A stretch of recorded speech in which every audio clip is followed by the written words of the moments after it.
No, I'm not lucky, I'm blessed. Yes, clap for the heavyweight champ, me. But I couldn't do it all alone. What's going on, guys? Welcome back to the I'm Not Lucky, I'm Blessed podcast, Fitness Friday segment. Yes, Fitness Friday. But this is not just about physical fitness, okay? This is all around fitness, okay? And today I have a great friend of mine, Genesis, in the building. And we're going to be talking about financial fitness. Yeah. It sounds funny, but financial fitness, how to be, be financially fit, how to make use of your money, how to save, how to invest, and all that good stuff. So, Super important stuff. super important stuff. And I am really looking forward to this conversation. Likewise. You're a great guy, so I'm excited for the energy. You're giving great energy, so I'm gonna give great energy back. You heard her. She said I'm a great guy. So, Yes. and I feel like with this knowledge I'm about to get from you, it's even going to make me greater, Financial tip. It's like there are different segments in my life.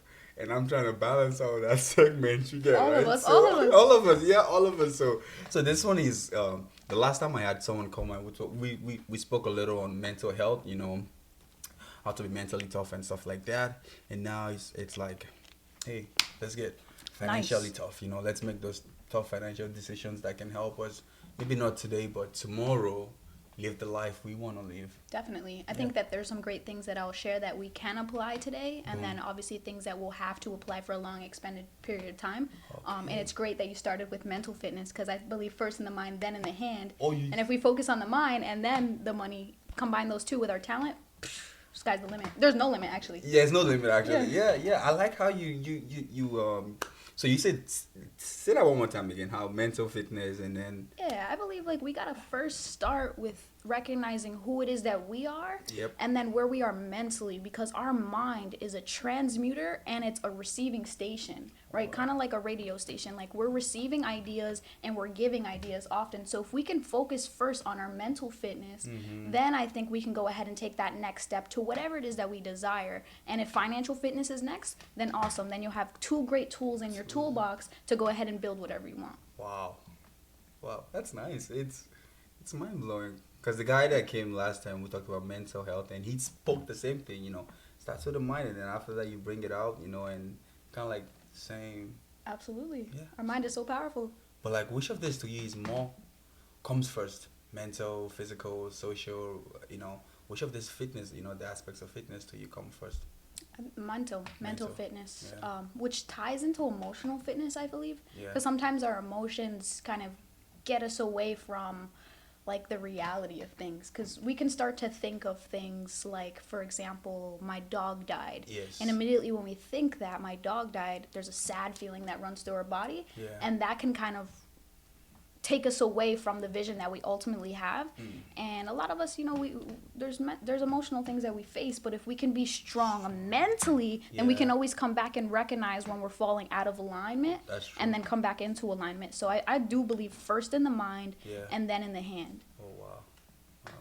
So that's definitely the first thing everybody should focus on. So focus on, so just building that mind and, before you can put it into different areas in your life. Yeah, absolutely. I was in the military for a while. Oh, you were? I was. It came about so randomly, but I went because it was the best financial decision for me, right? Wow, yeah. So when I went, there's a lot of challenges you face, and even in life you face challenges, in college you face challenges, but in the military there's a lot of challenges, right? And they taught us to be resilient mentally first, right? When you're working out in the gym and you start to feel dang, I'm tired. You're tired first here. Your body could keep going. You feel like your muscles are dying or straining, but you're tired first here. So if you can take care of that, then you push through to that next level. You know why I'm laughing? You speaking my language right now. And I never thought you were this. Wow, I honestly thought you were just gonna give us some financial, but you're giving us bold lectures on everything. That's impressive. Thank you. What else do you have to share with us before we actually? Well, what do you want to know? We want to know everything. Starting from you said, financially going to the military was the best choice for you. Financially. What do you mean by that? Great question. So when I was in high school, what I wanted to do, right? They tell you go to school, get good grades, and then decide what you're gonna do for the rest of your life. First of all, how are we gonna decide what we're gonna do for the rest of our life when our whole life our parents were teaching us? We lived in their household. We have to follow these rules. In school, we had to raise our hand. How could we go out and make solid decisions for ourselves? So for me, I believe that I wanted to go to FIT, New York City, go to college to do fashion. I love fashion. But unfortunately, we couldn't afford it. Like, my parents weren't going to pay for college. There was too many unanswered questions on how I was going to commute back and forth, how I was going to pay for it. Yes. And so what I did was at that point, right, having all these questions, I started asking my friends who were already in college, how's their experience? Yeah. How are you? Everybody would say good, but I said, no, stop. How are you? Like, for real, how are you? A lot of them said, I'm in debt, I'm stressed, I have 3 jobs, this, and that. And I saw that there was a common trend. Yeah. I'm like, okay, these people are in huge, large loads of debt. Yeah. And then I have my dad's friends who are, like, much older. They're retired now, but much older, and they're still paying their college debt. So I was like, okay, options. Option 1, go to college, get in debt. Option, because I wasn't getting a scholarship, right? Yeah. I didn't apply for any. I didn't even know how to. But anyway, long story short, boom, that's one lane. Second lane, go get a job. But again, I don't know who it is that I am yet. Yeah. So I'm still discovering. I don't know what field. So job is not something that I want to go into. But then the third lane was the military for me.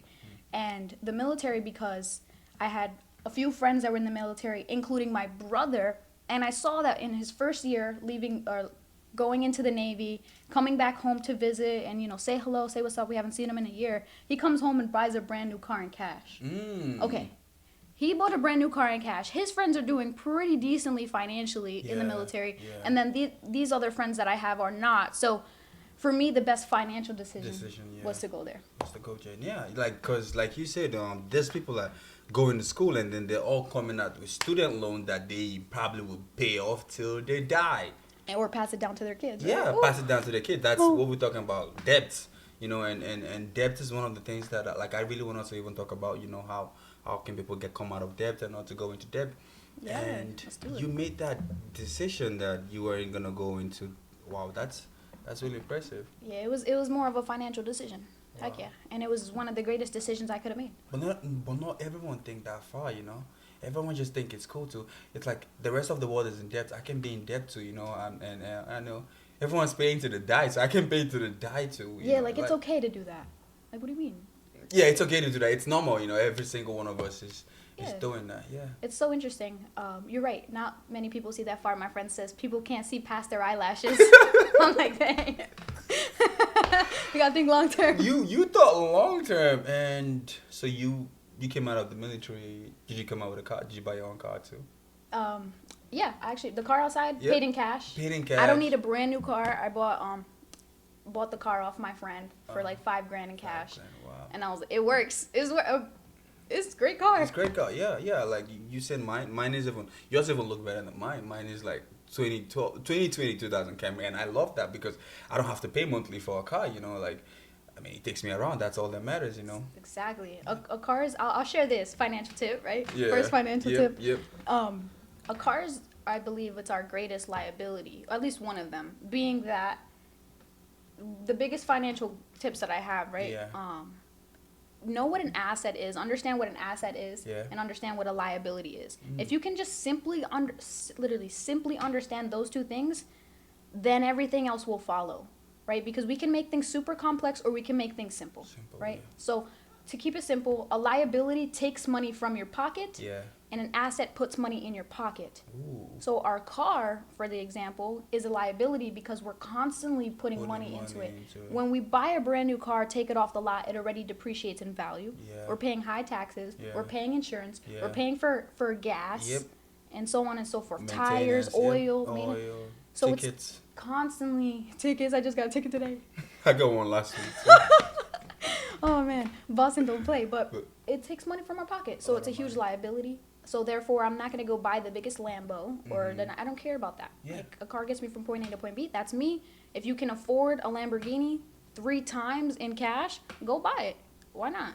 But if not, I see so many young people make the mistake of going and getting a loan for a car, not knowing the interest rate, how it affects you, because they don't have the proper credit, because they were never taught. And then they're in, pardon my language, shitloads of debt that, you know, will take them years to pay off. And it ends up that they're in a worse financial position, which essentially, if they decide to do that, like me, I think long term, it can affect so many things down the road. Now, is this person going to go ahead and move to, let's say, out of Boston? Let's say they live in Boston. Let's say they don't like Boston. They have a vision to move to Florida.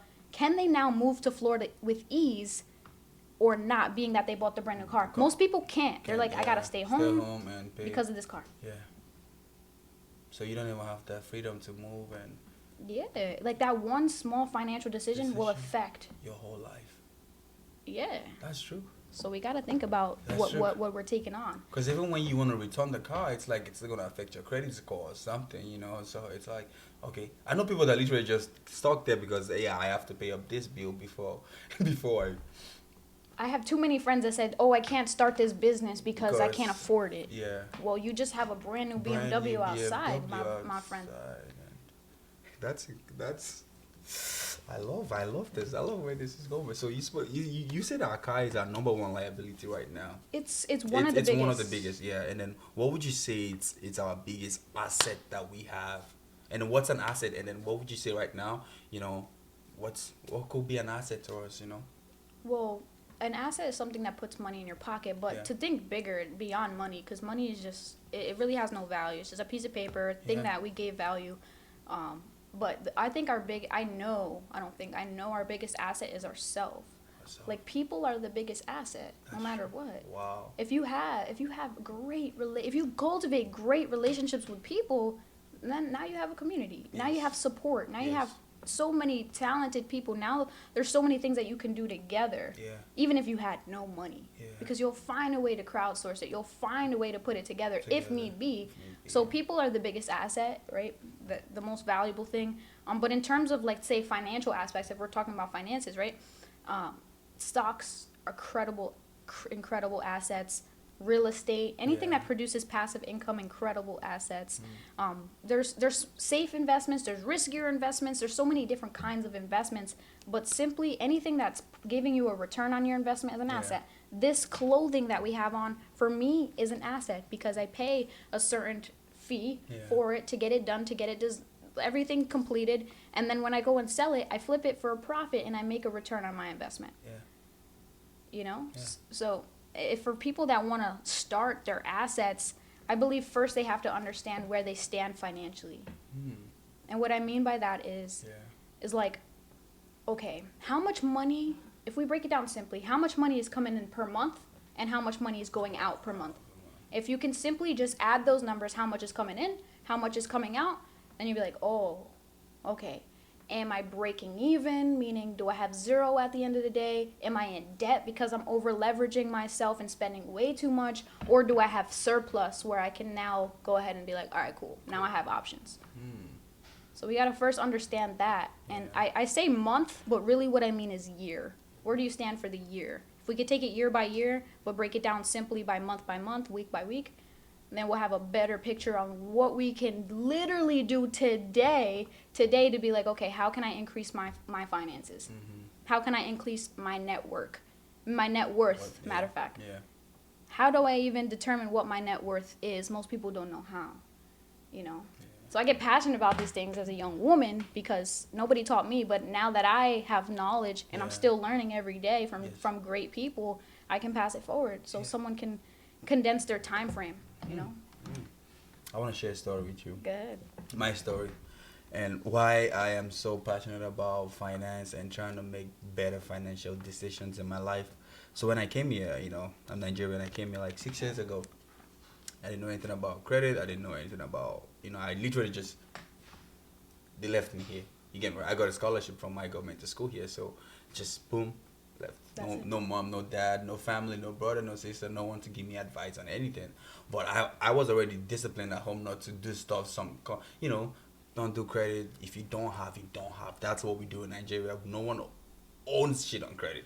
we buy stuff cash, okay? So after school, I graduated and I had some money saved, and I was gonna get a used car to start doing Uber and stuff like that, you know. So along the line, I got a little selfish. A friend of mine got a clean car from, financing it, and I was, oh wow, really? You can do that? Yeah, they're like, you could pay. So when I went with it, the guys were, yeah, they make it sound so juicy and good, like it's that easy. Yeah, you could pay half down, and then you could pay monthly, and then you'll be done. It sounded so good to be true, but I fell for it, and I actually got the car, and they told me, oh, the first year, if you pay off the first year, first year no interest, okay, if you can pay it off, you get the car. And I was like, okay, I'll work my ass off to pay it off the first month, right. the first year. And long story short, I couldn't, and I think I had an accident with that car, and lost it, and then realized that at the end of it I was owing so much money from interest. And wow.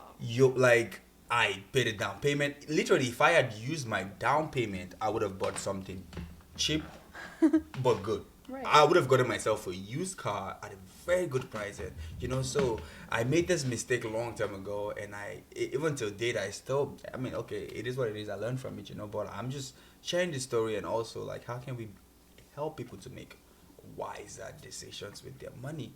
That's what Absolutely. Yeah. That's great that you have that story, although it was an unfortunate situation, but I'm sure you learned so much from that. So much from it, yeah. And that's a prime example. Like in the military, we've seen so many military people in the Air Force, we say airmen, go into 22% interest rates, being murdered, yeah. and not understanding. And I believe like that really starts in the household. Yeah. But then again, did the great-great-grandmother teach?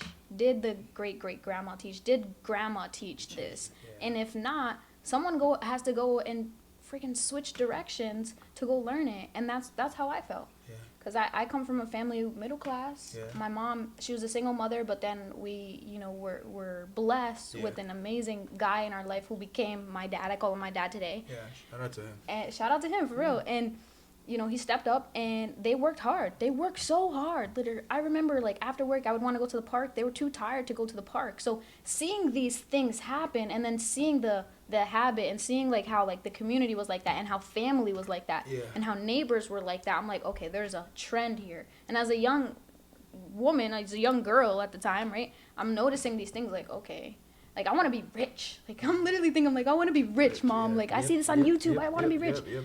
So I had to go and learn what the rich people do, what the wealthy people do.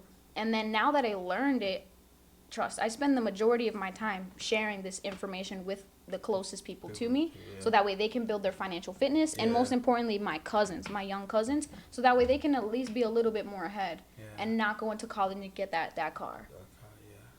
Facts. So what was the first financial decision you ever made? Like the first financial step you took? Like, for an average guy, what was the first financial step you took to better yourself financially? For sure. Well, I have two different answers to that. One, when I was in 7 years young. Yeah. Like I said, I wanted to be rich, right? I'm like seeing all these things. When I was 7 years young, we used to shop at Payless. Okay. So I would get like these Shacks, like these shoes. They're the Shacks. They look like the Air Force One Nikes, but they weren't Nikes. But I got them because they look like them, Yeah. And I wanted fresh kicks. Like, I just wanted fresh kicks. And I remember my uncle would come around. He was always fly. I'm like, Theo, because we're from Puerto Rico. I'm like, Theo, like, how do you get that fly? Like, where'd you get these shoes from? They're crispy, no creases. Yeah. And he's like, I hustle. He's like, I'm an entrepreneur. Like, this, I buy the things that I like, and that's it. And I'm like, okay.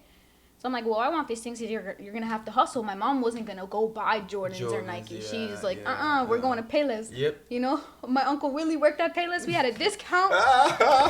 More blessings. We were good. Yeah. So this is what I did. I literally picked up, and I went, funny enough, like in the winter it snowed, so I would knock on people's doors to get, money from that. Wow. And I asked my mom, we used to shop at Sam's Club, we still do. And I was like, hey, can we get a variety pack of chocolate? I know I can fundraise, and I use that fundraising money to buy the kicks. So that was the first financial decision I made. I wanted sneakers. I figured out a way where I can make money by hustling or grinding or whatever. Yeah. And I did, and then I used that to buy the kicks that I wanted. So that was like the foundation, the first step that showed me, okay, cool, I know how to make money. Without a job, I'm 7. Like, Yeah. I know how to make money That's incredible. at a small level, really small level, level, yeah. but it was something, right? Yeah. And then the other biggest financial decision was I was in the military. My job actually was finances. I got blessed with that job. That job Yeah. blessed me in so many ways that I couldn't even imagine at the time. Yeah. And I was talking to a buddy. His name's Austin. Shout out to Austin. Hey, Austin. Serving right now, doing his thing. I'm like, yo, Austin, like, after work, we have too much time. Like, I wanna make more bread, because, like, the military check, what we're making 20 grand a year. Like, I want to make more. More, yeah. And he's like, read these 2 books. So he hands me Rich Dad, Poor Dad by Robert Kiyosaki. Yep. Check that out. And then he hands me Think and Grow Rich by Napoleon Hill. Read all 2 of them. Check that out. Read all 2 of You them. read both of them? Both Oh my of God. them, yeah. Good for you. I love Napoleon Hill's book. Like, yeah. Whew. So these books are like incredible. I read them every year. Like it's like, you read this book so many times So already. many Why times are you already. reading it? Because it's so great. Like, and there's something new I can learn. So that was the best financial decision. Although I didn't invest, my friend literally gave me the book. Yeah. I applied what Robert said in the book, Yeah. and it literally works. Like, if he's giving you practical advice and you're not applying it, that's your fault. That's your fault. Yeah. But I applied it and it worked. So how I put it to work after I learned assets and liabilities, I'm like, I need assets. So when I got paid for my military check, my mom always taught me to save. I feel like most people are taught to save. Most people don't, but I do. And then now on a higher level, this is higher level stuff, I invest. Opposed to saving, I invest. Just, sorry, the rope is all the way. Yeah. Yeah, thank Yeah. you. I was almost like, so I invest. So the other decision that I made was, when I got paid, I would put literally 50% of my check into the savings. And when I learned about assets, Yeah. I started taking 25% of the 50 I put aside, and I invest in the stock market. Wow. Yep, that's where I started, and that was in 2016. How can you? Wow, 2016, you started investing in the stock market. Okay, so you made 50%. So from whatever paycheck you got, you saved 50, and from that 50, you put 25 in the stock market, and then the rest was still saved. Exactly. But first, again, I had to understand what my expenses were Yeah. to see how much I could even save. Save, yeah, that's true. And then this is another gem. Pay yourself first. Pay yourself first. What does that mean?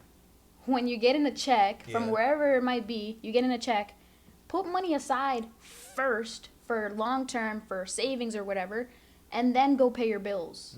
Take care of your responsibilities, but pay yourself first. yourself first. And that's what Robert says. Yeah. And most people, they'll pay themselves last, and they'll spend money on their bills, right? They'll go do recreation, entertainment, and stuff, and then they have maybe this much left or yeah. nothing, Nothing, so they and don't save. so, They don't pay yeah, themselves. Yeah, yeah. So how much do you pay yourself? What percentage of your paycheck do you think you should pay yourself? At starting, at least 10-20%. 10-20%. Yes, if you're starting, 10 to 20% of your check, pay yourself. Okay. Have you read this book on The Richest Man in Babylon? I haven't, but so many of my friends have shared it with me. Yo, it's an amazing book. Yeah, I'm gonna read it. I have to. It's My not- friend Jasmine, shout out to her. She's reading that right now. Yeah, that's literally where, I mean, his own story was like, at least 10% of your paycheck should go to you, and he said something interesting that, so I think the problem we have, or our generation about saving, is we're trying to save big, and that's my next question. Should we save big at once or little consistently? So we're trying to save so much that we don't really think about our budget, our daily budget, like things that we really need, and take some money aside for that before we save, know all that and put that into consideration. We're trying to save and not think about that. So eventually when that comes up, it takes from our saving. You get me, right? Because we're trying to save big. Like for me, like when I first started saving, I remember like, I was like, I really want to save. So the day I made up my mind to start saving, I just woke up one morning and from my paycheck, I didn't even care about it. I'm like, I'm not going to think of anything. I'm just going to pick this money and just put it in my savings, put it there. And then after a week later, I started realizing that I needed to buy some stuff. So I went and took some of the money out. And then the next thing I knew, the money was gone. Right? It's like, where'd it go? Where did it go? I thought I saved it. Yes. So when I read that book, he says, first, pay yourself 10%. And savings take long, true of us, right? Yeah. Yeah, so I started saving 10% of my pay, and then after 10%, I was so good to save 10%. And then he was like gradually. So do you think it's advisable, like what's the approach when you pay yourself, And how do you go about that? Yes. I think The Richest Man in Babylon breaks it down well. It's something I made the mistake of in the beginning, like saving so much because it just looks so great there. So it looks when you so see it, you're like, there. wow, like I got money. But then if you say, let's say you get a paycheck for $1,000 and you put 700 into savings and you only work with 300, you're only leaving yourself this much room to breathe. And you're giving yourself room to mess up and be like, oh, now I need more. My next paycheck is not coming until 2 weeks. I need more money. It's easy to just go grab back into your savings, but that's the worst thing you can do. Because it's a habit. It's just a habit. So to answer your question, if you just do little by little, just understand that those building blocks will eventually add up. You don't need to go and save like this boatload of money to say that you have money. It's like if you're thinking long term, then you understand, okay, little by little will increase. You know, I started saving when I went to the military, something that's actually written and I have the data and all that.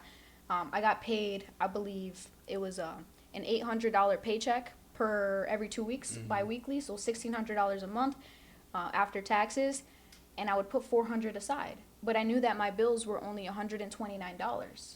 So now I had room to go travel on the weekend, eat out if I wanted to, have fun, but I paid myself first. So you save and still do all that?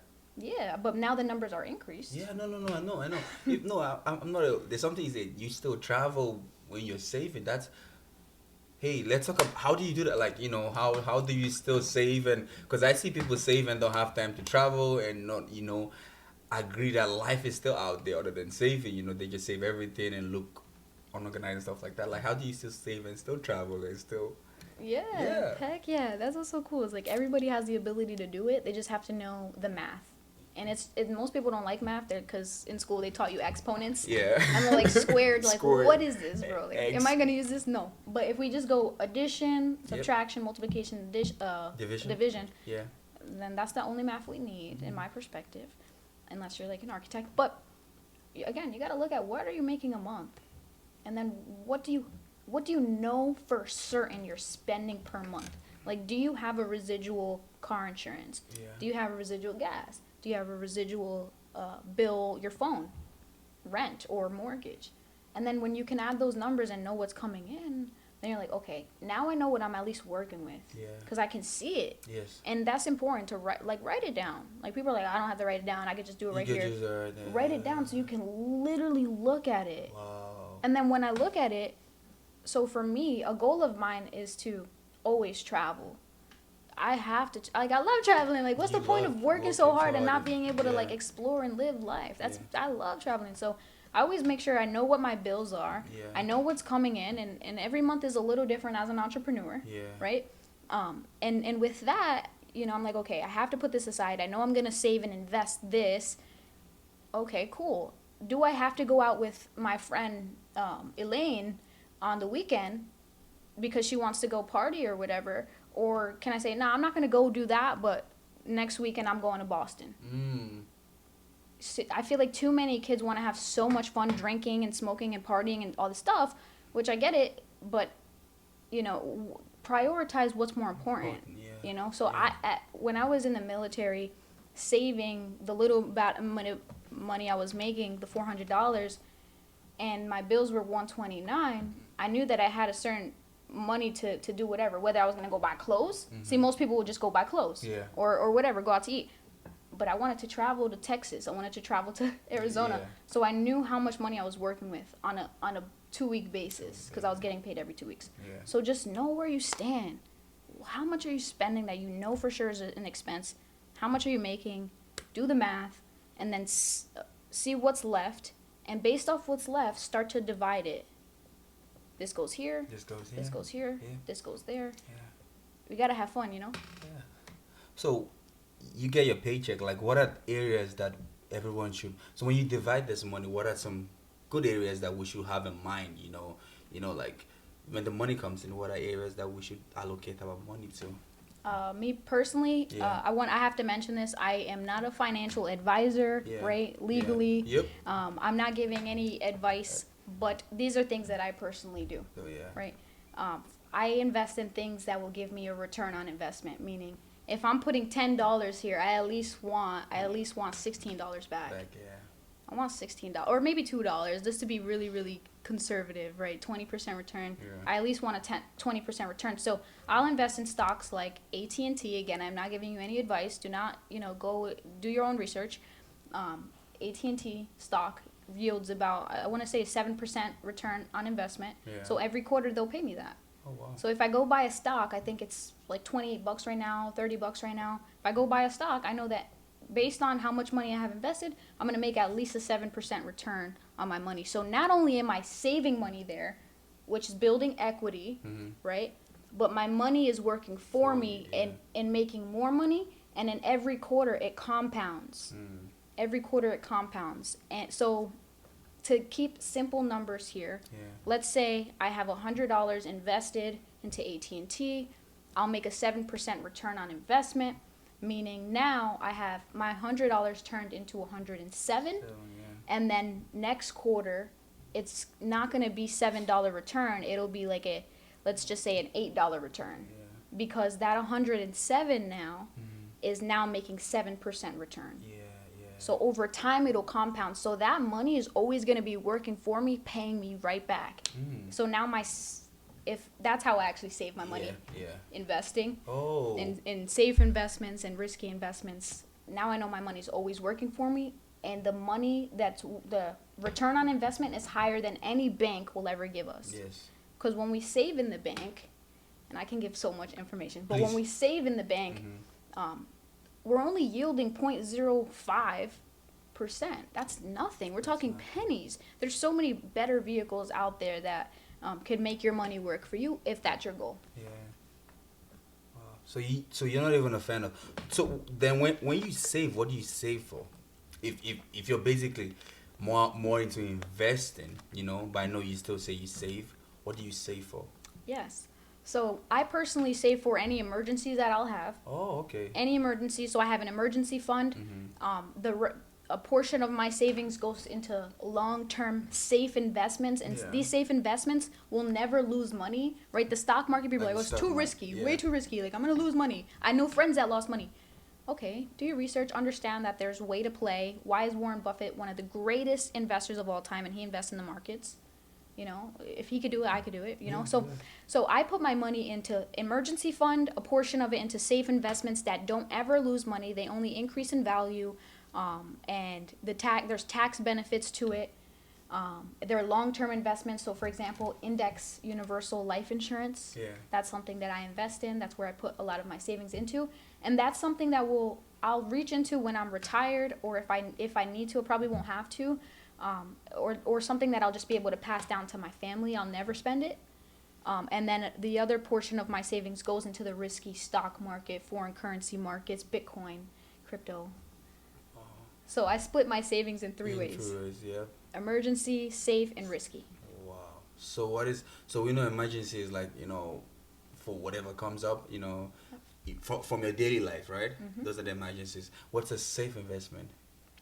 Index Universal Life Insurance policy is safe. A certificate of deposit is something you could go to the bank. Essentially how it works is you put your money tied up into the bank for like a year or so, depending on the contract. It could be 36 months. And guaranteed you'll make whatever percentage they're giving you. So the first one that I did, I was with Navy Federal. I invested a certain amount of money into a certificate of deposit for a year, and over a year it yielded me 3% return, which wasn't the best return on investment, but it was better than what the bank would have given me if I would have just saved it in the savings account. Okay, and then what's the risky investment? That's the word, right? Risky. Foreign currencies are high yield. So understand, when you say risk, you also want to equate that to reward. So the lower the risk, the lower the reward. The higher the risk, the higher the reward. Straight up. So foreign currency investments, risky, but when you know and you study and you research what it is that you're doing, you're going to know how to maneuver your money so that way you're always in profit. I'm not here to tell you that every time you invest, you're going to make a ROI. Yes, I have lost money, but I have made more money than I have lost. So that's why I say when you can understand what's happening in the market, then you can understand how to play in the market. Gotcha. So cryptocurrency, a lot of people would say, okay, too risky. But when Bitcoin goes from literally $3,000 in 2017 to now 60K, yeah. and 4 years later, just about, like, yeah, that's risky, but the reward is nice. I know. It's juicy. It's like, woo. Wow. Yeah, Bitcoin is crazy, man. I think right now it's at 60 something. 60? Yeah. A few weeks ago it was 20 something or so. Yeah, I was tweeting. You have Twitter?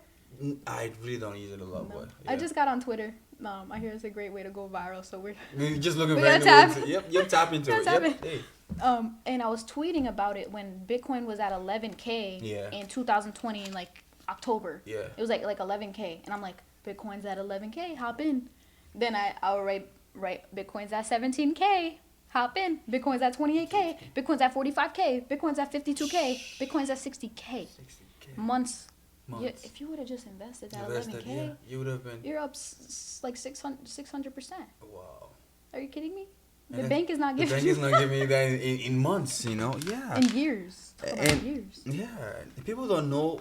Like for me, I never bought Bitcoin because I just have this fear of it. You get me, right? I mean, not just Bitcoin, but I've invested in some. Like I've experienced, like I've had an experience where I gave my money out to my brother because he wanted to invest in something. Your broker or brother? My brother. Okay. My blood brother. And I never got a return from it, you know. So basically, I just got anything that I wasn't using my hands to do, or like that's controlled by like an external force. I just felt like it's not something I wanted to go into, you know. So when Bitcoin started, I knew people that my friends, but I just never was moved by it. Yeah, you said something powerful. It's the fear. Yeah. I feel like I heard this recently. They said, when you have courage, you also have fear. And essentially you're choosing one or the other. Yeah, are you choosing the fear or are you choosing the courage? Yeah. And it is scary to invest, especially when your parents didn't do it or nobody told you that it was normal. Yeah. If it's not normal, then yeah, hell yeah, scary. Like, yo, what are you talking about? Invest. Nobody in my family does that. So yeah, why would I? Yeah.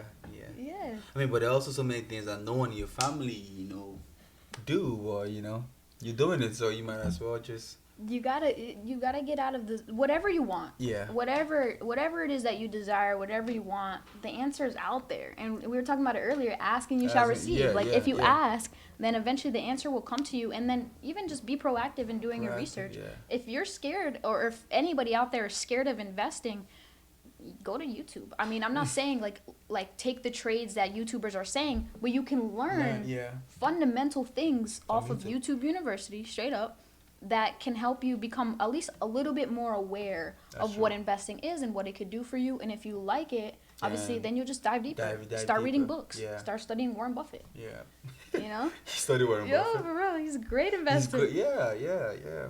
Great guy. So, speaking of investment, what is too small? Is there anything too small or too big to invest or save? Both things, so invest and save. So let's say, you're getting a paycheck of how much? $200 or so.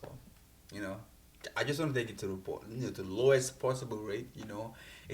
With that money, is there anything too small? You be like, oh, nah, just pass that, or you be like, hey, still try to invest something. Just try. Just do it. Just make the investment, even if it's $1. Yeah. Like, you can now on Cash App. You can invest $1. Yeah, Cash App. And it'll invest it for you, and you'll see it there. You have your little account there, boom. But even if it's just $1, there's even an app called Acorn. So are you familiar with Acorn? Yeah. You buy, for the people watching, let's say you're at Starbucks buying a frappe or whatever, right? $4.25. It'll round it up, Acorn, the app, it'll round it up to $5, and 75 cents will be invested. You will literally be shocked at what you could do with a penny. Like, it doesn't seem like, penny. Like, no, it's not going to give me $1 million. How do you know? Wow, if you double a penny every day, I believe in 30 days, it's over $1 million. Yeah. Wow. Yeah, so just people, I hear so many It just people. rang in my head right now, what you said about Acorn, and that's true. Yeah, there's too many people I communicate with that are like, oh, I don't make enough to invest. Yeah. I don't have enough money. Do you have $1? Because if you do, then you could do on a consistent basis. Yeah. I'm not saying it's going to be a large amount, but on a consistent basis, you're going to see the wonders that it'll do for you. And it's, again, better than the bank or better than not having it. Better not having it. Yeah. Is there anything like too much investment? Can you invest too much? Like, you know, is there like a Yes. limit that's too much for you? Or You can invest too much, and I'll break it down like this. Yeah. Let's say you have a $10,000 account, yeah, right? And you go and invest $10,000 or $9,000 or 70% of that, right?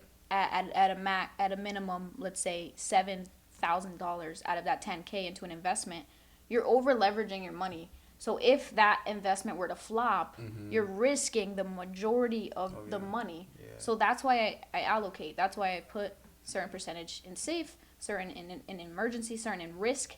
And then with the risky, right, you don't want to put 100% all your eggs in one basket, 100% of your money in one investment, because it could flop. yeah, But if you have 5 investments Yes. and you split that money up, and this one's doing great, this one's doing good, this one's doing terrible, this one's doing decent, and this one's not doing anything, you're now like averaging out. oh yeah. Yeah.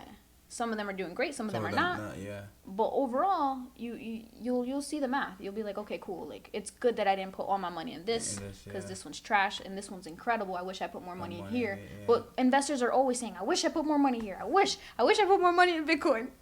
Straight up. Yeah.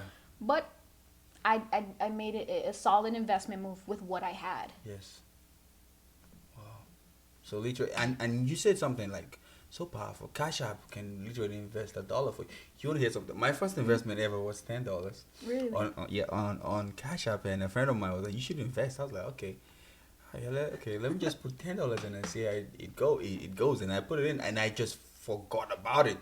Okay. Yeah, for like months, and I went back, and how much did I turn into? Like, I think $10, but it gave me an interest that I was like, from $10. Yes. Okay. What was it? Do you remember?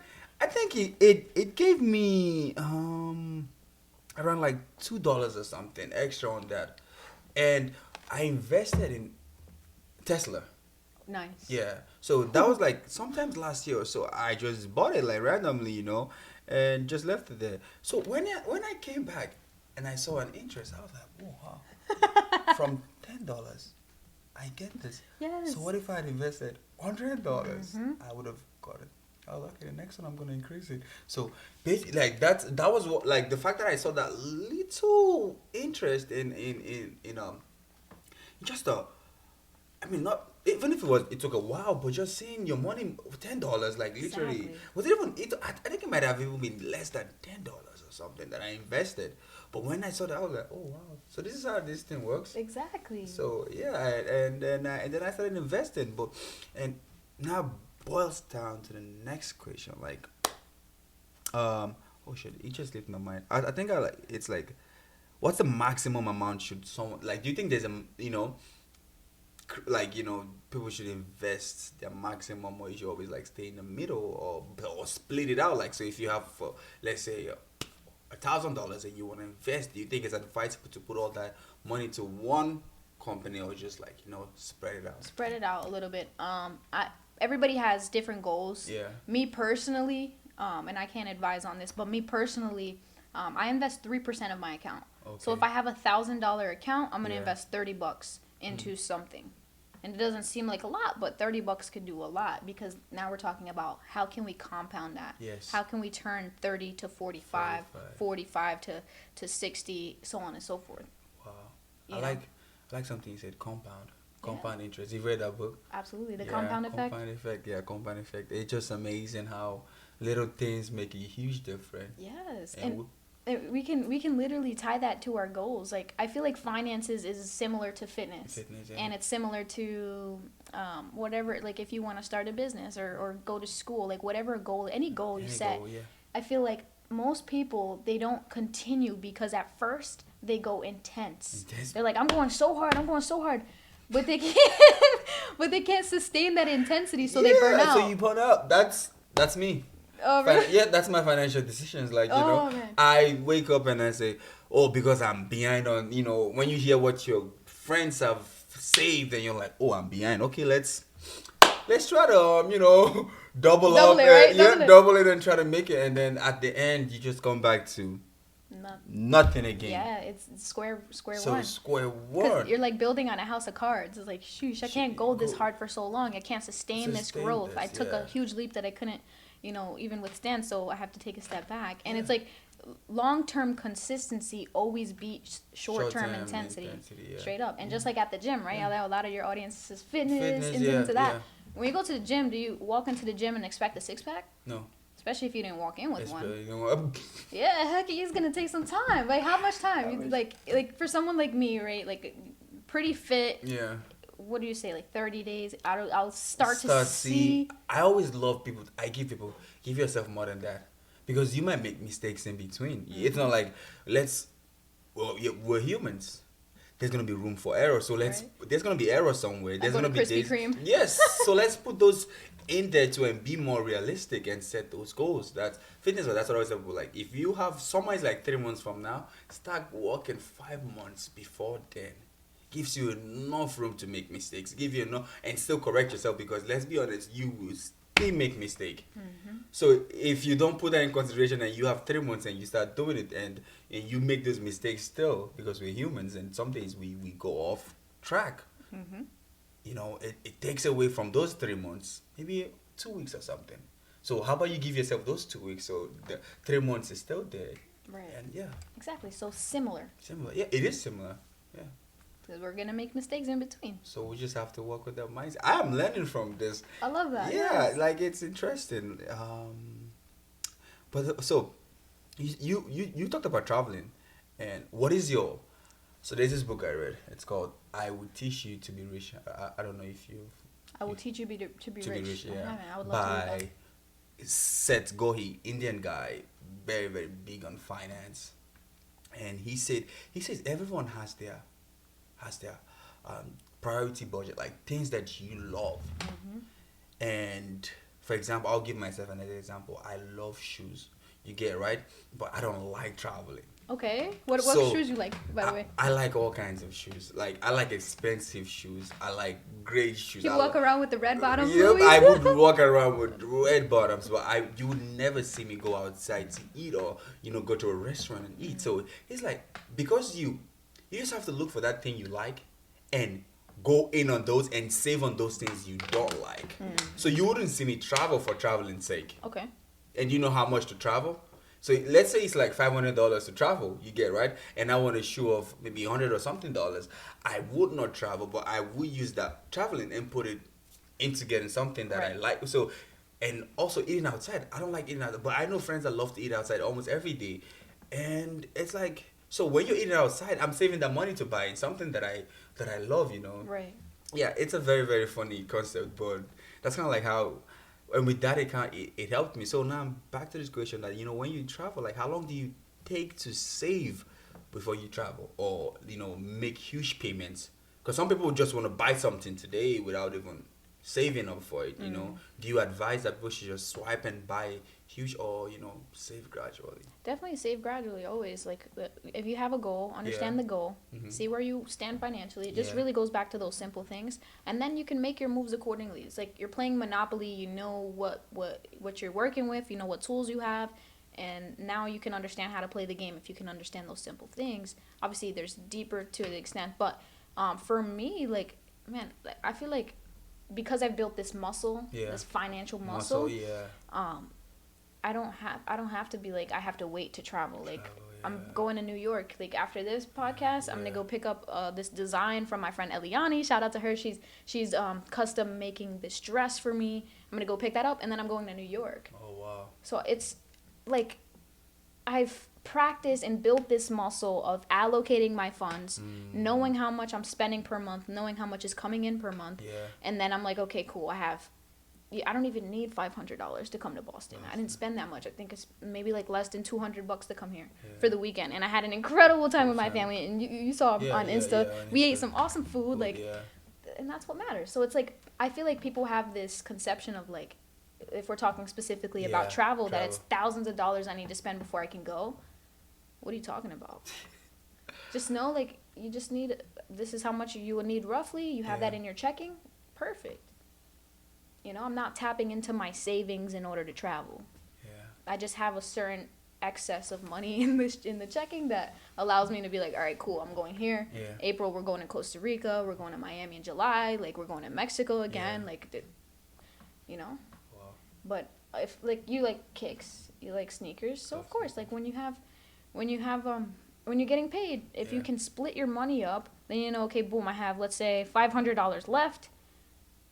All right, I'm gonna take 200 and buy kicks. Yep, And then you might not spend the 300 because you're disciplined Yeah. and because you eat in and you live a maybe more minimal lifestyle. I live a minimalistic lifestyle, like literally, like I think I overextend myself with how much I save too, but I do a great job of managing and moving my funds so that way, even if I'm, let's say, saving 70%, which is where I'm at now, I'm saving 70% of what's coming in now. Wow. So I'm like that's what I'm saying, I'm overextending, but I'm so disciplined in it because I'm 22, I'm so young, and there's, what are my bills? Like I have a little bit of bills, you know. So you're still good, you know, regardless of the fact that you save 70%.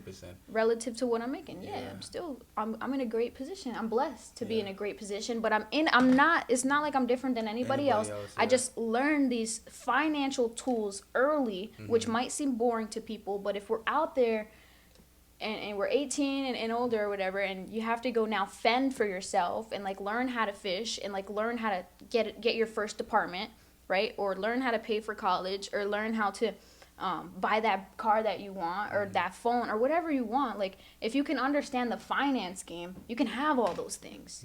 Like, take a moment to learn that. And like we were talking earlier, like, you don't have to be in business to learn finance. You don't have, like, I literally would say, like, yo, like, if you're working wherever you're working, you could be working at Starbucks, you could be working at Moxie Hotel or wherever. Like, learn how to move your money like a business. Like, learn like how to finance yourself. So that way you're in a great position, because at that point, you'll have options. And it's the options that matter. The money don't matter. It's the options, you know? Wow. Straight up. Like, Straight up. That's deep. yeah, give yourself options. Learn those things and give yourself options. Like, and it's just that dollar. Invest $1. Start there. Start today. Invest $1. Like, if you're listening, just... Yeah. What's a good app, a good platform to invest? The Webull. I have a code. You can, any of your friends, if they have Webull, they can send you a referral code. You'll both get free stocks. Oh. Robinhood, super great app, which is like commission-free investing. It's really, really convenient. Acorn, great app. TD Ameritrade, if you want to take it to that next level. Yeah. Incredible sources. I feel like this is kind of weird, but because I'm being mindful of legality, right? Like legal stuff, but. When I started investing and learning from Robert, I was like, all right, I'm going to go to a broker, and then like go to this fancy broker who's going to, I'm be like, here's my money. Can you go invest it? He's going to put it in a mutual fund. He's going to take a certain cut from it fee. You don't got to do that, guys. Like the taxes on that is insane. The fees on that is insane. But if you can learn those simple things, Robinhood, perfect app. It's super user friendly. You can start literally right there. Especially if you're talking about stocks and dividends, you know, passive income. So at what stage did you realize all this and start working on your financial muscles, you know? 2016. I was 18 years young, and I just wanted it. Like, I was tired of seeing my mom work hard, bro. Like, just, you know, I wanted to change that. I remember growing up, we couldn't go on certain vacations because we couldn't afford it, or that they didn't have the time off work. And I heard too many people say that. And like when I became 18, I heard friends say like, oh, we want to go to Miami, or we want to go on vacation, but I can't afford it, or I don't have the time off of work, or I have to ask my job. That fueled me up. Like, it fueled me up. Like, I had a fire. I still have a fire inside when people say that. I'm like, oh, like, so I just was so passionate about learning so I could just get ahead and have options for my family. Like, and have options for myself. Wow. You know, like I get fired up about, like, I'm passionate. I'm passionate. I can tell them right now, like, thought I was passionate till I saw you and just how fired up you are already. Just because this thing changed my life. Like, that book, like, people say that, they're like, oh, books changed my life, but books changed my life. Yes, like, yes. I haven't worked a job in 3 years. I'm 22. I retired. I'm about to be 23. I retired at 20. Literally. That's impressive. It's a blessing. I don't say that to brag. I just say I applied simple things, stayed disciplined, withstand the course of time, and just knew that, okay, I'm not going to be super intense. I'm just going to be consistent. And that's probably the most consistent thing I'm consistent the most in like finances, like in just learning that, because at the end of the day, that leaves a huge stress off me. Like I don't have no, you know. And that feels great. How many families are ruined because of finances? How many people commit suicide? Like, how many people are just stressed? How many people stay at home and do drugs? How many people, like, because they're just not in a financial position? So I feel like this, for me, was a solution to a lot of different issues. And that was just the bottom line. It just cleared up so many things, so I'm not worried or stressed. Gotcha. Yeah. Wow. So what was the first step? You at 18, you just didn't like things. What are some of those things you had to take out of your life to put you in a, what are like some, things you had to take out from your life to put you in a good financial place that you are right now? Like sacrifices that I made? Yeah. Saying no to my friends on the weekends. Not going out to eat as much. I love food, y'all. Like, not going out to eat as much. When I was in school, remember I said at 7 I wanted these fly kicks? Yeah. I became a sneakerhead. Oh, like, wow. I had, like, in high school, I had so many kicks that I wore a different shoe every single day for 6 months. And, yeah, and then people were like, yo, how do you even have those shoes? Like I was a sneakerhead. So I sacrificed that. Yeah. I literally just minimalized the things that I didn't necessarily need, that didn't actually fuel me. These kicks made me cool, but it attracted so many fake friends. So I was like, all right, I could get rid of that. I could sacrifice that. So I stopped buying kicks every week. I stopped shopping for clothes because I love fashion. I stopped shopping for clothes every week. I literally started in high school just rotating the same kicks in rotation and started selling the kicks that were dead stock. They were new. Some of them I didn't wear. Some of them I wore once. Or donating them. I donated a lot of kicks. Good tax write-off, by the way. Just, a little tip right there. And so sacrificing the eating out, going out with friends, minimalizing the material things that I was buying. That was it. That was what other responsibilities that I have. Like, I just wanted nice stuff, and I stopped, buying those things so I could save a little extra. Nice. Yeah. Wow. And ultimately to travel more. But to travel more, that's like your biggest goal. I substituted. I was like, okay. Okay, yeah. I mean, you learn from traveling too, So but shoes or kicks, you literally just look cool for no reason, But it's fresh though. It's fresh though. I know it's fresh. Yeah. I mean, as much as I love shoes, it's not like I have a million pairs of shoes, But I'm like, it's still like, okay, I have to save. But if I decide to please myself or reward myself, a kick is what I would get rather than travel. Yeah, right. And with time, I'm hopefully looking forward to traveling too. But for now, traveling doesn't really mean that much to me. I mean, I respect and love it, but just for sure. Yeah. I have a nugget for those. You probably have another question. Oh no, go on. So, I feel like it lost me just now, but it's essentially like we work hard, right? And there's things that we want to do, like there's shoes that we want to buy or travel experiences that we want to have. Yeah.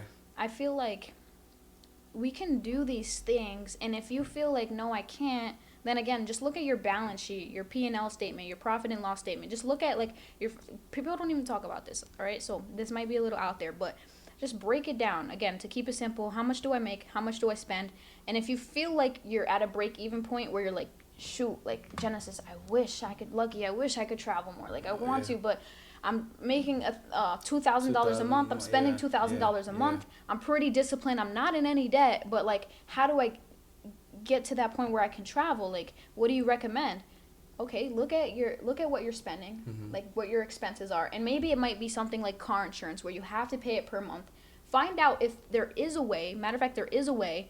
Find out how you can lower the premium. How you can lower the insurance. What do you have to do? Do I have to take a driver's education course so I can lower my car insurance? Find out ways to lower your expenses. That's one of the tips that I have. Or simply find a way to make more income. Lower expenses or make more income? Yep. Yeah. Or both. And do both. Yeah, do both. yeah, that's like the wisest one. But if you're a lazy type, just lower your expenses. But if you're the type who love to live larger, okay, raise your income. Raise your income. But if you're the type that, want to be minimal, do both. Do both. Yeah, I literally did both, and it helps. It helps. Wow. So how did you build your financial muscle?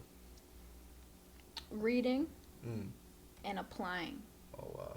Right?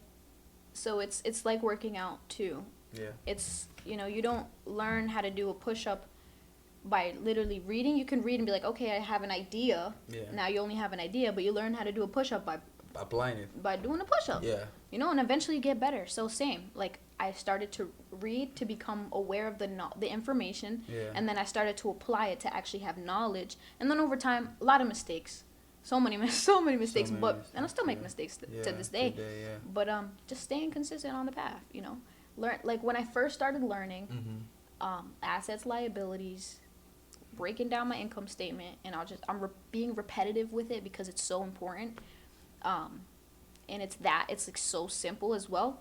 And then from there, buying the stocks, learning about stocks, learning about the mutual funds, learning about the certificate of deposits, the safer investments, learning about IRA, 401k, things like that. It evolved to cryptocurrency, Bitcoin, right? It evolved to stock options eventually. And this is just all activity, like literally action that I did in the field. I got in the field. Learning about stock options, how I can make higher risk but higher reward, and then learning about foreign currency markets, binary options and foreign currency markets, learning about real estate. So there's a lot to learn, but to keep it simple, I started with stocks. And then because I got excited about that 10 that turned to 12, I'm like, oh shoot, like I got to do this again with a little bit more. And then I was like, all right, boom. Wow. I like my money working for me. Yeah. I was like, oh shoot, I see how this can make me financially free. Yes. Wow. Powerful. So what some of those books that you read that because you said reading was one of the ways, what are some of the books that you read to help build your financial muscle? Rich Dad Poor Dad, Robert Kiyosaki. Yep. That's 100% the go-to. Think and Grow Rich by Napoleon Hill. I said that one. There's The Compound Effect that helped me with my financial muscle. Yeah. The Intelligent Investor by Benjamin Graham. I think I've come across that book. That one is a high-level read, but that one was good. The Lifestyle Investor by Justin Dunn, I believe. Super, super great read. You said The Richest Man in Babylon. I didn't read that, but I heard that's a great one.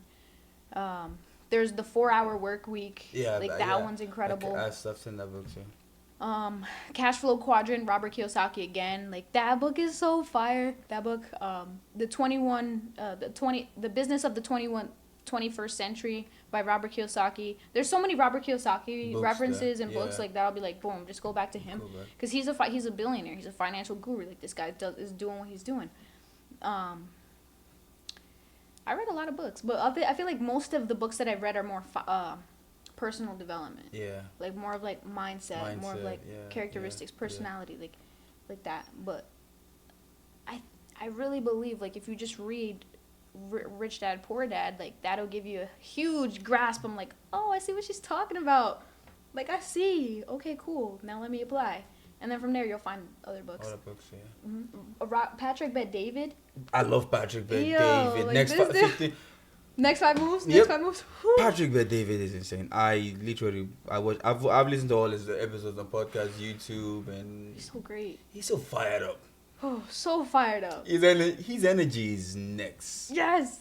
Love Patrick. Yes, he taught me so much. Like just listening to Valuetainment on Valuetainment on YouTube. You guys should check it out. Like tap in. And he brings in so many great people and just put out this knowledge for free online. Gems for free. Like that's why it's out there. Jesus. It's out there. It's a cool story. Fun fact. I actually went to. I was involved with Patrick's Bet-David's business partner in business. So they're partnered in PHP Agency. It's an insurance company. Oh, okay. And we had an event in the Mirage in Las Vegas in 2019, I believe. And Kobe Bryant was there. It was before he passed. And I got to see Kobe speak live. Wow. Was it the part of the Kobe interview he had with? That's one of my best interviews. There. You were there. I was there. I watched that interview. Like I've seen that interview like 3 times. It's like my go-to interview when I want to get motivated and stuff like that. You know, it's a you. The Mamba, yo, like he's Kobe's next. Kobe's yo, his mindset. Yeah, mindset is even Pet was shocked. I mean, Pet has an incredible mindset, but hearing Kobe talk about he was like, you were sick, man. Yeah, like, he's a savage. Like this guy is a monster. He's like a monster for real. Monster for real. Rest in paradise. Rest in paradise, Kobe. Whew. But yeah, I was there. Wow. It was lit. It's funny we all kind of like the same, or been same things. Like I love Pet David. Like, yeah. So let's talk about debt. Okay, a little bit about debt. People that are in debt and they still want to save. How do you think it's better to save first, or pay off your debt, or do both? Do both, but pay yourself first. Pay yourself first. Yes, and it's like people are like, "What are you talking about? I have these bills," but Robert talks about it. He's like, when you can pay yourself first, okay, boom, you're building the discipline. You have an emergency fund or some savings, and then when you focus on you're gonna pay. You're literally gonna find a way to pay off this debt. And if you feel like you're struggling, just go back to the drawing board and understand where you stand financially. But I would say do both. Like it's important to pay your debt because of the interest rate. And in terms of debt, right? Let's just talk about that for a second. Look at what your debts are. Like take a look at what your debts are, and is there interest included in the debt? And if there is, I personally, if this was me in that position, what I personally would do, right? I'm not advising you to do anything that I'm saying, but do your research. What I would personally do is focus on the debt that has the highest interest. Yeah. Did you read Dave Ramsey's? Have you read his Love book? Dave Ramsey. You've read his book? Okay, yeah, Dave Ramsey's a great guy. But too, yeah, he offers a lot of great financial advice. I used to listen to his podcast, his morning show. Yeah, people talk about, So, look at the one with the highest interest and then focus on that one. Yeah, focus on that one. And don't go so I have I'm not going to name any names, but here's an example. Friend wants to pay off car, just got tax return and stimulus check coming in. Oh. And then they want to apply the tax return and stimulus check to the debt. Why? Like I understand, right, that extra is going to help you, but it's important to not put all your eggs in that basket, because once you pay off that debt, now you're broke. Yeah. You're gonna go into more debt. Probably borrow something to. Yeah, you might have to. Yeah. Now you're broke, so allocate. Always, whenever money's coming in, split it up. And another a higher level of finance, open multiple bank accounts. Most people have one bank account. I don't blame them. I get that. I have 3 bank accounts. You do? Plus the investments, plus the brokerages, plus the, all that. So have multiple bank accounts, because it's kind of like you're putting your money in a safe that, let's say you open an account just strictly for saving for emergencies or whatever, just for the long term, for a rainy day, for a marriage or whatever, a big purchase. If you put that money in that account, it's not in your main account where you're like, oh, I'm going to just... Here. Easily use it. You can easily find that. In the other accounts, you're not easily going to reach it. Probably trash the card or something. Yeah, trash the card. Don't even get a card. You know what I'm saying? Yeah, just look for where to put money inside and don't touch it. Straight up. I recommend, or don't recommend, but I personally use the bank accounts. They don't give high interest rates at all. So that's saving is not the best option for me. But if as I have an account for that, I use American Express Savings, because they give me the highest yield. Of the yearly interest. So by saving money, the bank pays you a little bit. Yeah, that's cool. And then also, you said something about having several bank accounts. So you think that is because I actually was gonna get I have just one bank account, okay?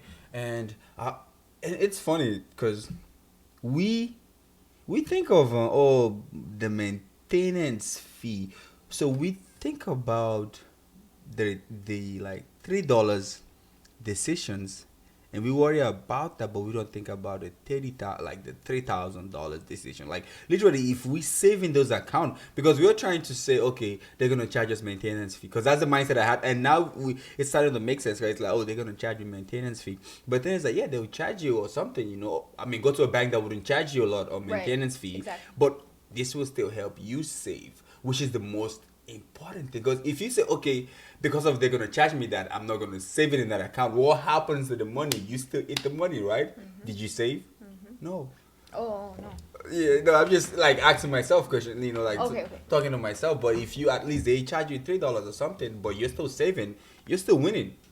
Does that make sense? Absolutely. But like because of they're gonna charge us interest and all that, we don't because you have multiple banks with multiple interest and all that. Do you wanna? So we hold back and at the end, I mean some save, some don't. So Yeah. just See, there's so many options for bank accounts that won't charge you any fee. yeah To save. to save I started using the Capital Capital 360. Capital. Yeah, Capital One is a Capital great bank. 360. Yeah, that's It's what's even more powerful. Uh-uh. So obviously saving is great, right? Most people don't save. Most people don't have $1,000 in savings. yeah. The majority of people don't. But when you take those levels, right? When you first find out where you stand financially, and then you start to like break your money down and start to save, investing I believe, is the most powerful because that'll make your money is working for you. Each dollar that you invest is like an employee that's making you more money. Wow. Yeah. And that's where you take your financial fitness to a whole new level when you start to invest. Wow. Yeah. Okay. So we're gonna go into that, but okay. So you said pay yourself first, right? Yes. How much do you pay? Okay, so we already agreed 10 to 20 or something. Right. But that money that you pay yourself, what do you do with it? Is that what you invest, or that's just right there, or so the money you pay yourself, what do you do with the money you pay yourself? Me personally? Or in general, or yeah, let's use that as an example. So for this example, I'll take 60% of that and put it into high risk investments. Okay. I'll take 10% of that and put it into an emergency fund. Yeah. And then I'll take 30% and put it into safe investments. Okay. So that's what I do. So the money you pay yourself, you still split it out and Yep. you don't just pay yourself and keep it right there. Nope. Okay. Because when you keep it there, it's like dead money. Dead money. And I say it like it's dead money because it's not working for you. It's a matter of fact, it's losing value. And it's losing value because you're getting taxed highly. Like taxes is in 10 years from now, you guys think it's going to go up or down? What do you think? You think taxes going up or down in 10 years? Up. It's going up, right? So if you're saving money for 10 years later, all right, now taxes are even higher. And then what about inflation? Yeah. Like gas prices are rising. Cost of living is increasing. It's increasing, yeah. Yeah, period. So like it's just things are when the expenses of the world and the taxations of the world, which is the biggest expense, is increasing, the more money you save, the less value your money has. So That's the true. same $50,000 that was used in like 1920s, today it's like equivalent to having $1 million. That 50K in 1920s is like equivalent to like $1 million, if not more now. No, You would need $1 million for what you could have bought for 50K in 1920s. Wow. Yeah. Just to think about that. It's like, what? Makes a lot of sense. My dad used to talk about buying gum that was like 10 cents to a penny, and now we buy packs of gum for like $2-3. Yeah. Like, sheesh, Uncle Sam taking my money. Yo, that's The Federal Reserve, IRS, all that. this is beautiful. Like I had this question that I was gonna ask you completely forgot. Was there anything you also wanna try in there? Because I feel like finances is most people will be like, oh, this is too complex, but I hope that I was able to just keep it really, really simple for people. that's what I wanted to. That's simple. Because I've heard people talk about finance and how to invest, but like they spoke on this higher level, Oh, I invested. How much you invest? 10,000. I don't have 10,000. Fuck. You're like I can't relate with you. You're not speaking my language. I need someone that is on my level and started investing. And it was beautiful how you literally said $1 you can invest $1. And yeah. So my challenge for anyone is to actually try it and give it some time. Give it some time, that is. Thank you for saying that. That is definitely what I want to extend, like more knowledge on. It's like just the time, like put the time in, like just like the gym. Yep. You're not gonna make the abs in one day. You might take 3 months, and you might mess up in between, and it might take a year to actually have a solid body, and then maybe 5 years to be at that elite level. Yes. Same thing with money. Same thing with money. Same thing with money. Ooh. Same thing with your goals. Same thing with my Same with fashion brand. Same thing yeah. with all of it. And also, yeah, this is our brand, okay? The World Family. Hey, appreciate Big that. shout out to her. Yes. I'm gonna have her on the main podcast, and we'll talk about the brand, you know. So stay tuned, guys, for real. Appreciate that. Yeah, This yeah. is great. This Hey, is so great. I- You have such a great vibe too. Like everybody that's tuning in, they're tuning in for the right reasons. Because Facts. they're tuning in for you, my friend. Not for me. They're tuning in for you. For you. for you. Let's get it. Yeah. You think anything else that we wanna put out there? For me, I'll just share like we living in this world. A lot of interesting things are happening right Yeah. now. There's so many people that are fearful. I Yeah. understand. Definitely have a lot of empathy. Anybody that's struggling, all love, All all yeah. gratitude. Yeah. But we're also living in the greatest opportunity of all time right now. While That's most true. people are fearful, there's a certain percentage that are courageous. Mm-hmm. And those courageous people will hear stories about them in 5 years, in 10 years, in 20 years. They might even be written in history books. Legends are being created right now. So don't be afraid to go out there and be legendary. Even if you're just starting with one simple thing, simple it's thing. literally that one simple thing that'll be the building block to everything. And I'll share this. Rome, right? It wasn't built in a day, Yeah. but every day it was built. Wow. So let's be courageous, friends. Let's get it. Yep. Let's all come together and make things happen. Let's Like do it. I was on your page a few days ago, and just seeing what you did just got me hyped. Like I'm like I want to do more stuff. Like for real. At a young age, what you've achieved, and I mean I know you have more goals and things, but with what you have right now, a brand, you're retired, like you said, at 20. It's beautiful just hearing that, and just it's more relatable with people out there, listening. Like we don't see this Instagram life. No, we see you and we relate with you. So it's like, okay, if she can do it, I can do it too. Exactly.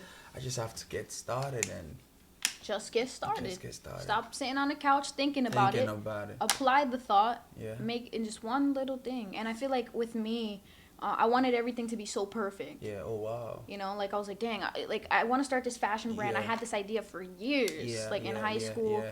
And I didn't do anything with it. And it wasn't until I got rid of like that limiting belief, like, oh, it has to be perfect, that I started. Yeah. And in the journey, we made so many mistakes in in our brand wealth, but those mistakes really helped us. Yeah. Like it literally helped us say, okay, boom, we can make this better. Yeah. Boom, we can so if you wait for it to be perfect, you'll Perfect, never yeah. execute. So That's just true. just execute. And, Wherever you are right and now, just fail, but get up more times than you fail. yeah.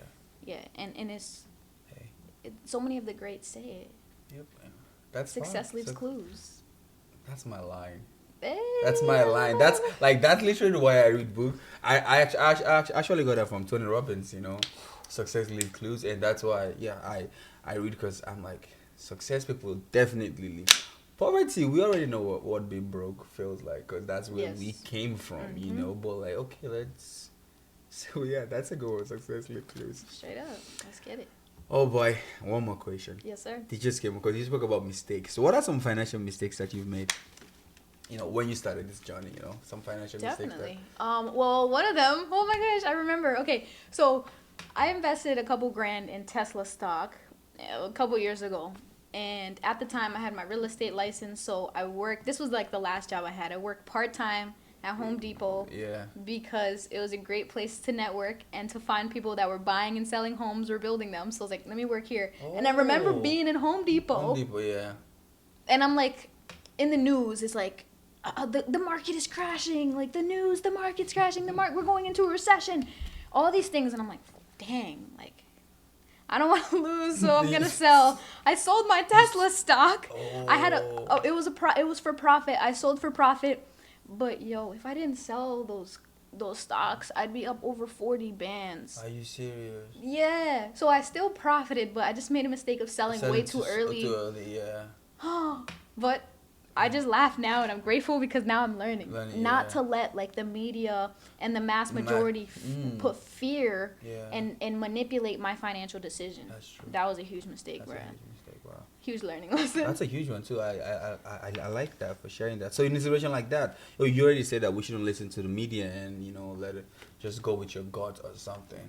Yeah, go with your gut and go what you know, what feels right, what you can see. Yes. Like Elon is an incredible visionary. Facts. I definitely knew Tesla would be Tesla around would- for a long time, yeah. and I just sold it literally. Like, was that when you first started? So was that like, It was like 2 years in. 2 years in? 3 years in. So you were in like strong I was okay. You were okay. Like I said, we're learning every day. every day. Yeah, that's true. I'm That's not true. the best investor, That's true. otherwise they That's will call me Warren Buffett. But we Hey, getting you there. never know. You never know, you know. You never know. Coming soon. Yeah, Yeah. coming soon. I think I'm gonna write it down and say I am. Hey, speak it out there. You know, you get it. Exactly. Manifesting things. Manifest it. Like we talked about, you know. I guess Warren started somewhere too. Right? Now look at it. You know. Man, God bless that guy. I know. Success leaves clues again. Success. Follow successful people, guys. Like for real, you will definitely learn something. Yeah, even if it's the smallest thing. Even if it's Yeah. the smallest thing. Even if it's the smallest thing. And I definitely want to say I appreciate you having me on this podcast. Lucky, hey. it's a pleasure to meet you. You have an amazing attitude. Thank you so I look much. forward to what you create and just the people that you'll impact along the way. Yeah, no, thank you for coming through. Cause like, guys, last week was when I actually linked up with her through a friend. Cause I needed someone to come speak about finance, and honestly, you were perfect for the show. You nailed it. Everything we did. I think we did justice to this episode. Not just for the listeners, but for myself. I have learned just from sitting and having this conversation with you. I'm leaving this conversation a brand new person, you know. Let's go. You feeling fit? I feel financially like I think I think it's time for me to start working on my financial muscles right now too. I gotta make strong financial muscles. Let's get it. So, yeah, It's only the beginning. Yeah, it's only the beginning. And that's what I'm gonna call this episode: how to build your financial muscles. That's fire. Let's get it. We bringing some sauce. Okay, so with that said, thank you so much, guys, for listening to this episode. And also, where can people reach out to you? If people want to link up with you and The best place, Instagram. Yep. You can find me on Instagram at G_Adaris. G_ADARIS. I also have a YouTube channel where I post all my travel adventures. I should go subscribe to you. Subscribe. Genesis Adaris on YouTube. You can find that in my YouTube, in my Instagram link. Okay. But those are the best two places. Gotcha. Hey guys, go show some love. Follow, subscribe, everything. Okay, she's got good stuff, quality contents coming, more stuff, and also our brand Wealth. We'll talk about this on the next, the fitness part of this podcast. But guys, like I said, okay, thank you so much for listening. She said, "Be legendary." Be legendary. Wealth is we. Wealth is we. I like that.